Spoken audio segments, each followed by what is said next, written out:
How to do cash on delivery in Shopee. Hello everyone, welcome back to the channel. In today's video I will discuss how you can do cash on delivery in Shopee step by step using your phone or laptop. So make sure to watch till the end so you don't miss anything. Let's get started. So first, open the Shopee app on your phone or visit the website. Make sure you're logged into your Shopee account before you start. Now go for the search bar and type the items you want to buy. For example, wireless earbuds, shoes, or phone cases. Once you find a product you like, tap on it to open the product detail page.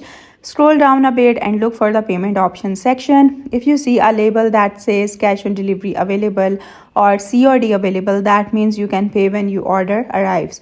If you don't see it, try another seller because not all sellers support COD.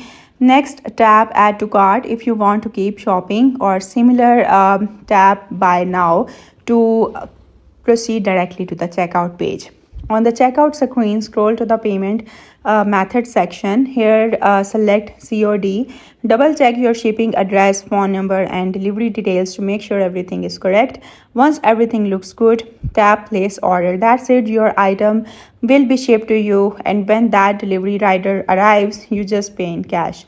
Always check the seller rating and reviews before placing an order, and COD may not be available for digital items. International sellers or pre-orders have exact cash ready during delivery to avoid any issue. And that is it for today's video. I hope you liked the video. Thank you for watching.